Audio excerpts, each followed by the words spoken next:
My name is Reverend Rachel Harrison, and this is the Recover Your Soul podcast, a spiritual path to a happy and healthy life.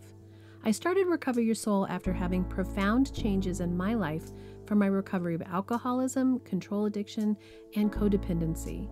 I was guided to share the tools and principles of spirituality and soul recovery to help others transform their lives as mine was transformed. For us to overcome external circumstances, we must first turn the attention to ourselves, focusing on inner change. Outer positive results in our lives will follow. As a spiritual coach, I can support you on your path to make real changes that will bring you a life of peace, happiness, connection, and abundance. Visit the website recoveryoursoul.net to book coaching sessions, read the blog, listen to some of my original music, and subscribe to receive email updates. I think of Recover Your Soul as a community. Follow us on social media and join the private Facebook group to support each other and connect. For an extra episode each week and to support this podcast, become a Patreon member or subscribe on Apple Podcasts. Together, we can do the work that will recover your soul. Welcome back to Recover Your Soul. Thank you for spending your time with me today. I am sitting here with my mom, Lynda. Hi. Hi. If you listened to my episode recently, you know that we live in Louisville, Colorado, my mom and I, and there was just an enormous fire that took down over 1,000 structures, including my mom's house. And I'm honored that she's here today. And what I wanted from this is the reality of sharing this experience with others. And the appreciation I have, Mom, of you sharing your vulnerability and your experience in this pretty tender time. So I think we'll just jump right into it. And do you want to tell your story of maybe starting on Thursday, or when the fire happened, or maybe some awarenesses that you'd had before that, whatever you want? Okay. Well, the fire happened on Thursday, December the 30th, and I woke up and had my usual leisurely morning, my cup of coffee, my favorite part of the day.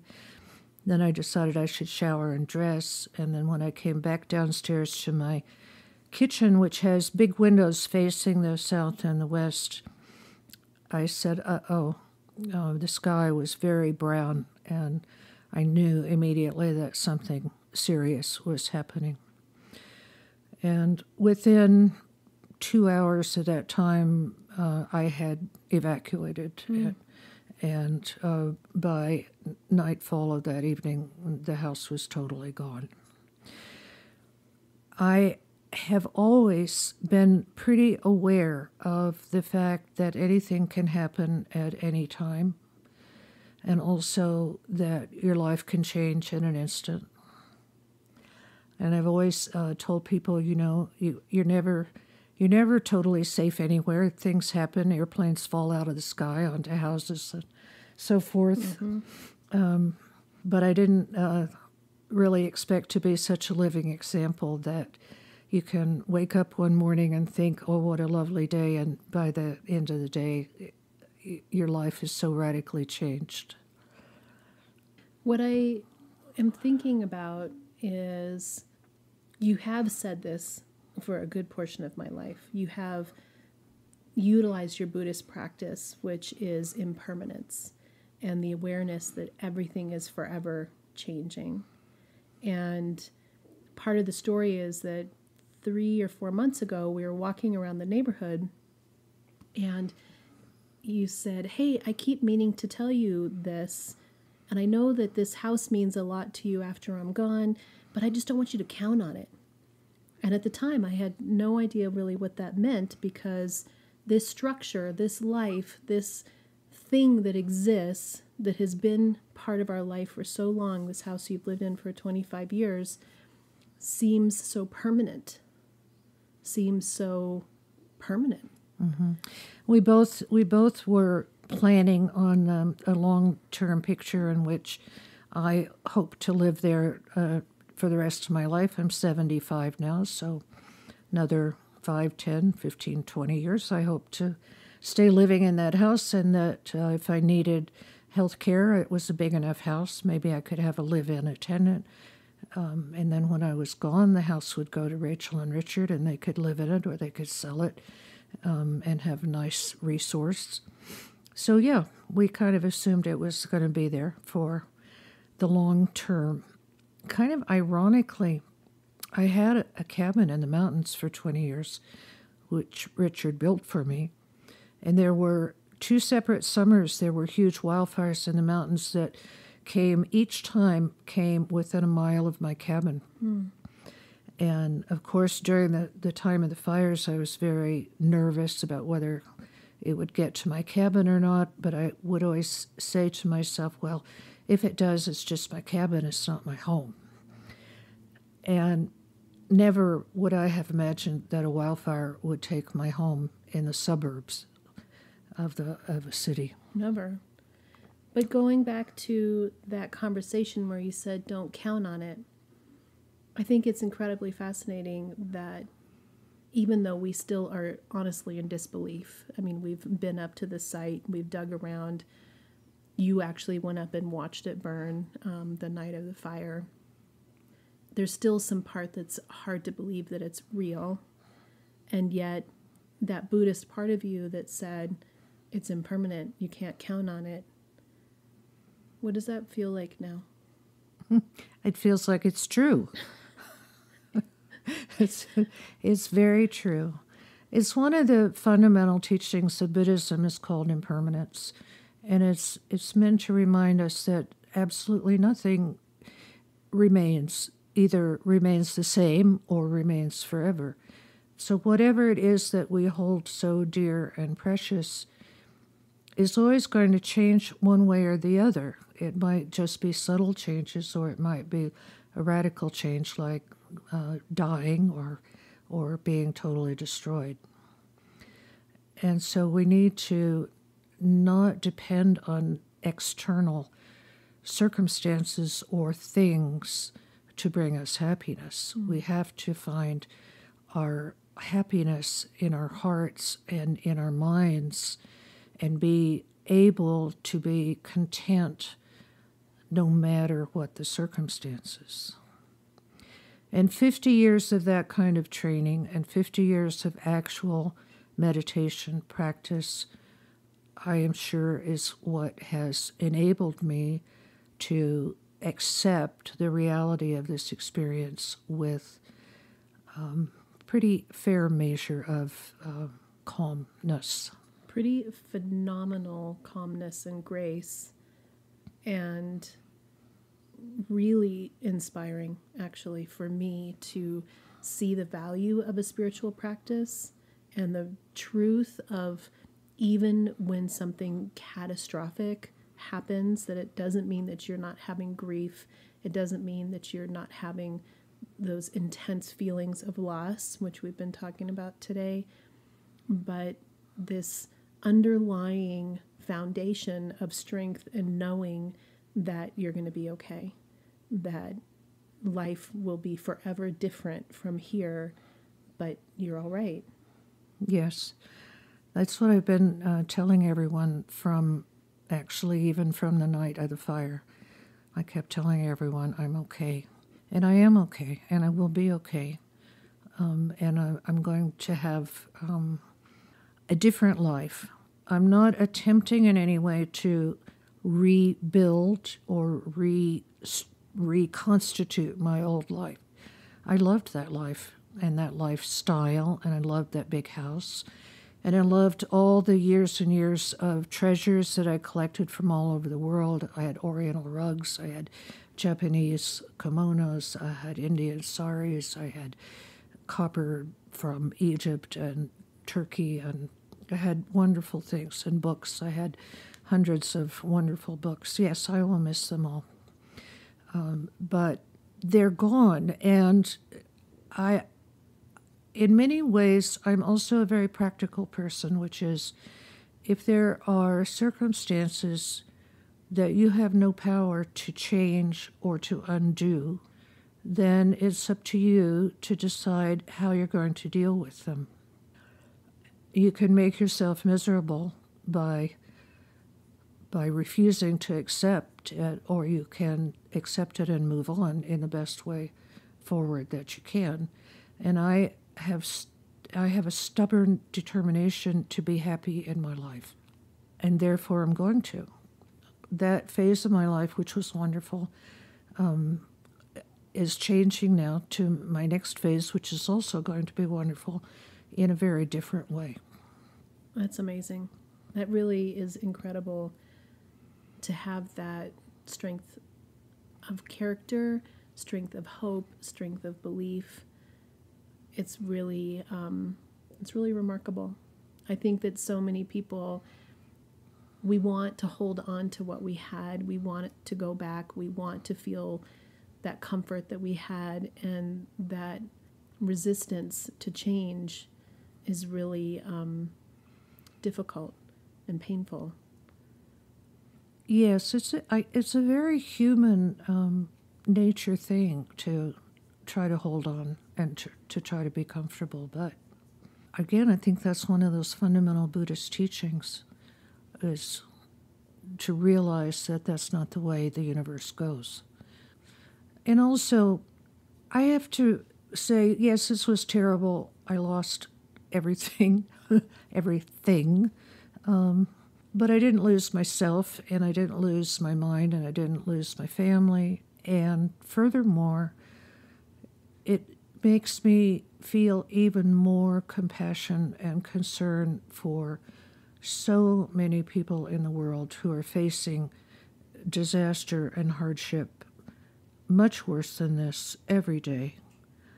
There are fires and floods and hurricanes and wars. This is not so bad, you know.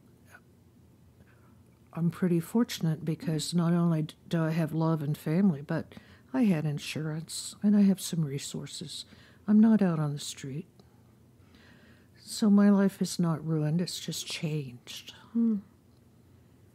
I think of the times that I've seen the things on TV, and that it feels so far away and your heart breaks for them, but it's really hard to sort of wrap your head around what that must be like to be in a place that had fire or has war or has those kinds of disasters that happen. And I feel the same as you, that as I've driven around our town and seeing entire neighborhoods and areas that are just absolutely burned to the ground, and you think of the people who go through wars, that I have a deep appreciation for the fact that we're still safe. Mm-hmm. That, you know, that this beautiful home that was our family center, was your home, is gone, but we're not on the run. We're not afraid of people coming and hurting us. Right. Yeah. There's always something to be grateful for. There's always something to be grateful for. I had a motto, which I may have even said on another podcast, that when I tell people this motto, I have to preface it by saying this is a cheerful statement. I mean this motto to be cheerful, which is, it could always be worse. And I still say that motto today. It could have been worse. It was pretty bad, but it could have been worse. There's always something to be grateful for, is the point.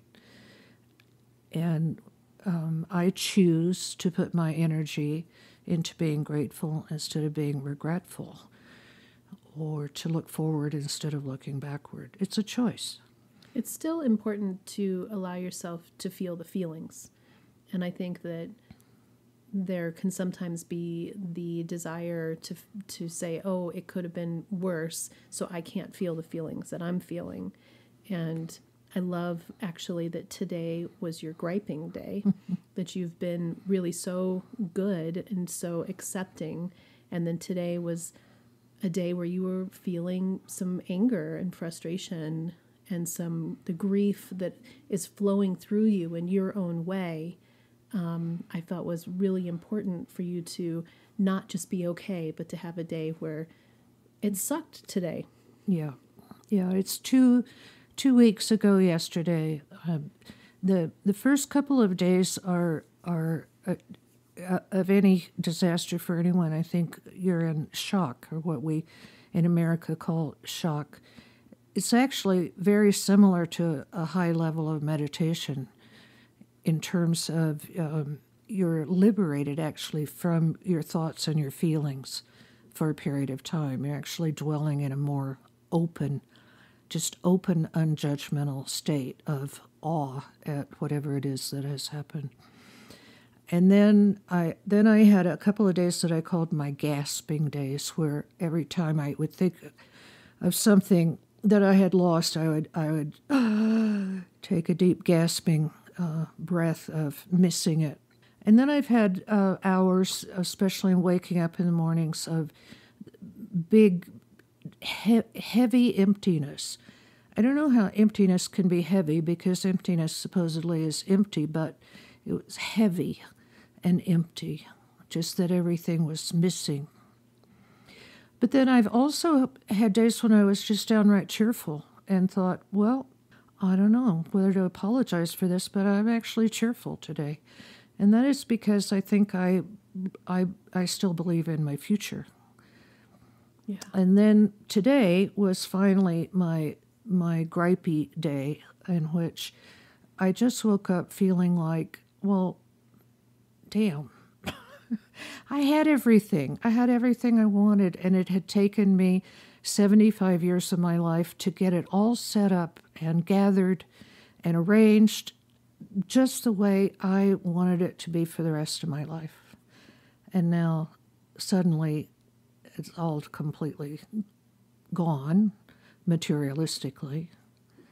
And so today I just was like, well, damn.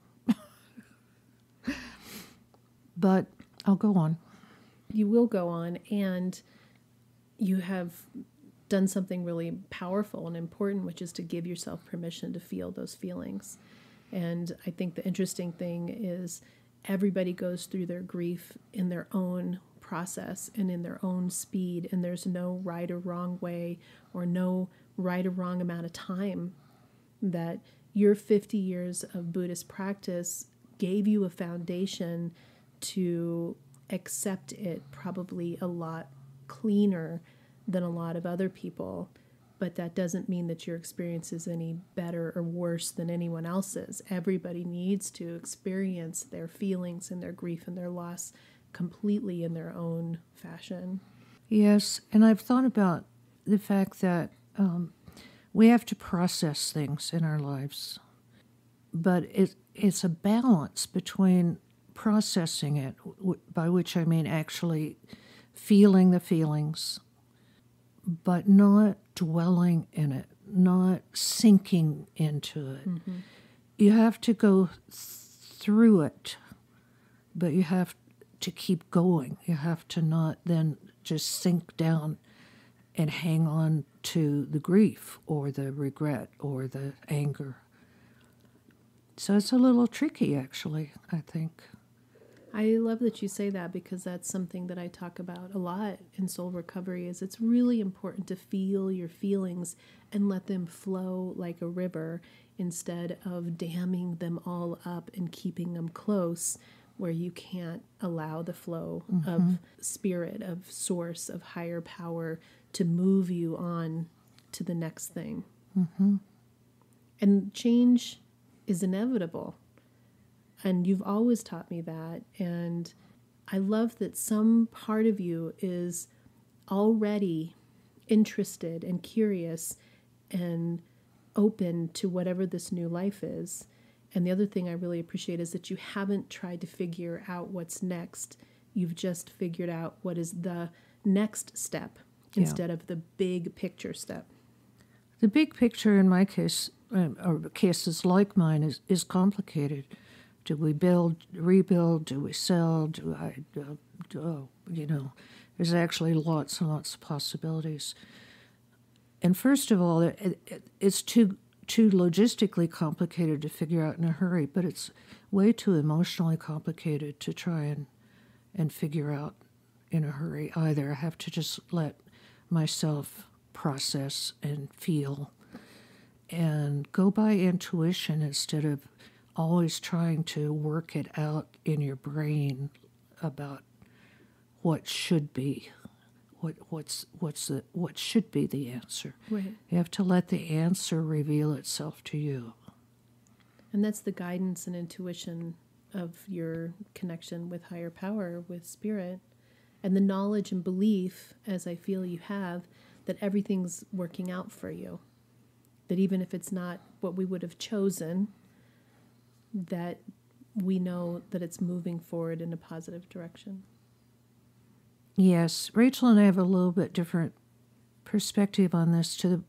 I'll just say that I don't necessarily feel that everything happens for a good purpose, but I feel like it's up to us to use whatever happens in a positive way for the rest of our lives.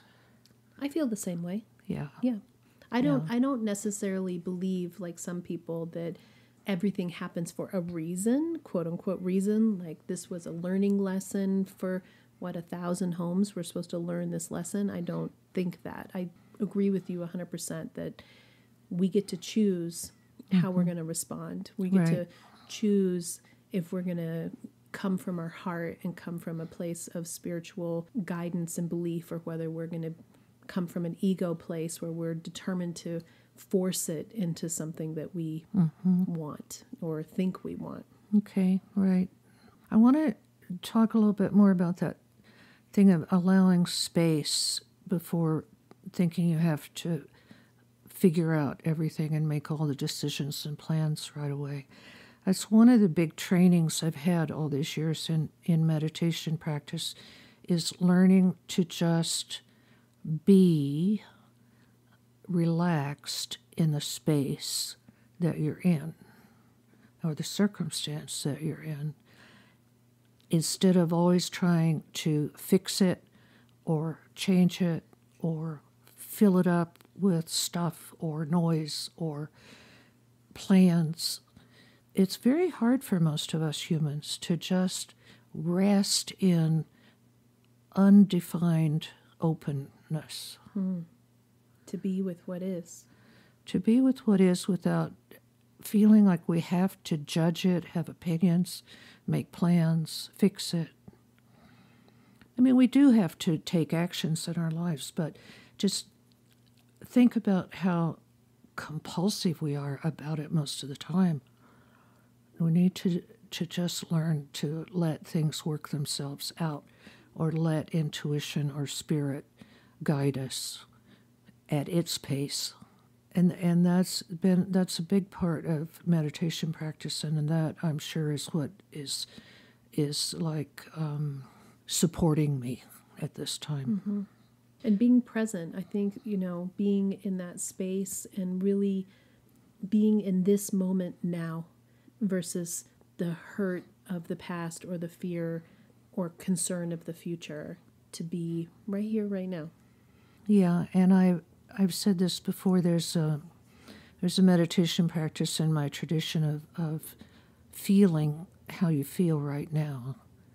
And I discovered that if you really just pay attention to how you feel or how you are right this moment, you'll almost always discover that you're fine. And that's if you can separate this moment from what just happened in the past or what you hope or fear is going to happen in the future. But how about just right this very moment, how are you? Most of the time we're fine. That's why I can say I'm fine, even though I don't know what my plans or my future is exactly going to be. Also, I don't even know that I'm going to have a future either. That goes back to my saying, don't count on it. We don't know what's going to happen. Right. I might not be alive tomorrow, so don't fret too much about it. Really. Make some plans, but don't count on it. We were supposed to go to United Arab Emirates next month, and we were excited about it, and Lynda had been booking, luckily, cancelable hotel reservations, and and we were getting excited about this trip. And before even the fire with the Omicron surge in COVID, we had decided that it wasn't time to travel. And it was interesting because it had that feeling to it of you set yourself up for something and you get excited about it, and then the ability just to sort of say, well, it's just not going to work out for right now, and not hold a whole bunch of resentment or irritation around it, or feel like you really missed out. And I learned that from you. I learned to really be okay when things change, and this was a massive change. This was, we were at the table, I said, this is like Outlander, where she touches the stone and she's in a whole new reality, and it's as if this fire has touched a stone, and our town forever is in a completely different reality. And what are we going to do with it? And you're such an inspiration of moving forward, accepting, allowing your feelings, and being willing to be curious and interested in what's on the other side. I have to say a couple of other things, which is part of why I'm able to be so brave and strong and calm is because I have so much support. I have Rachel, and she's my best friend and my best loving support, and right here, close by. We've never lived more than a few miles apart. And I've also have been incredibly touched by so much immediate communication from friends, even out of this country. Almost immediately the news spread, and I had so much loving support from other people. And then I went down to the disaster center they set up, and there are all these people there just for the sole purpose of trying to help other people. And I've been amazingly touched at how much love and kindness there actually is out there in the world, that people really are good at heart, which was Anne Frank's parting words in her diary, that she said, I believe people really are good at heart. So that's been my learning experience, is to actually, it's kind of re-heartened me about human nature and American society, to find so much kindness and generosity and support. It really has been profound to watch the whole community come together, and the money that's been raised and the items that have been donated, and the people reaching out to you and wanting to make sure that you rebuild your art studio, that you can rebuild your Dharma shrine and all the things that you had. And someone set up a GoFundMe page for you that has been incredibly generous, and the GoFundMe pages for so many people in the community. And there's resource centers where people are offering whatever kind of help people need. It's profound to see the goodness in the hearts of us who are all in our lives doing our own thing most of the time. Mm-hmm. Yeah. This has been 2 weeks, and it's going to be a long time until our town is back in order. They say about 5 years, probably, before we sort of are back to some level of quote-unquote normal. And my hope is that this love that we all feel for each other, this connection, continues to expand here and out into the world. Yes.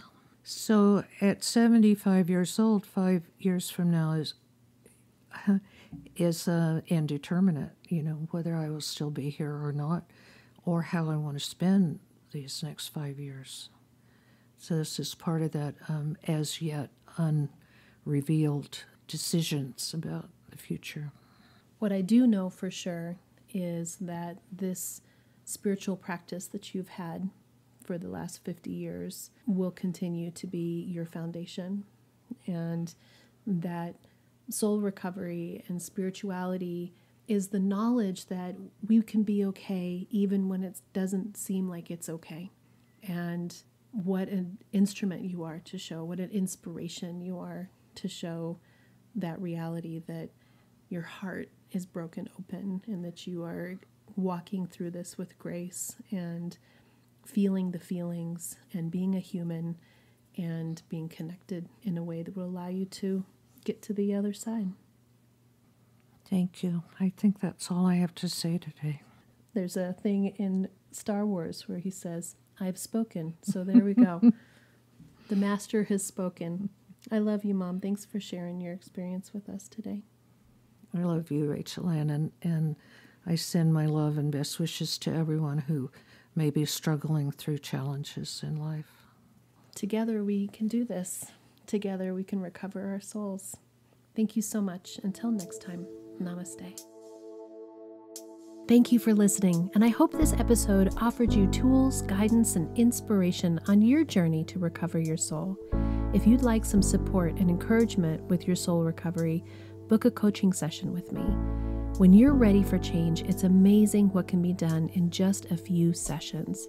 There's never any long-term commitment. This is your personal journey, and I'm just here to be a guide and assist you in connecting with your fullest and happiest self. Visit the website recoveryoursoul.net, where you can find more about me, Rev Rachel, book your spiritual coaching sessions, subscribe to receive email updates, and even listen to some of my original music. We thank you for supporting the production of this podcast by donating on the homepage or subscribing on Apple Podcasts or becoming a Patreon member. When you become a member or a subscriber, you're going to receive an extra bonus episode each week, and your support is really appreciated. By following, subscribing, and reviewing this podcast on your favorite platform, you're helping to spread the Recover Your Soul message. We hope that you will follow us on Instagram and Facebook, and even join the private Facebook group to become part of our transformational community. Together, we can do the work that will recover your soul.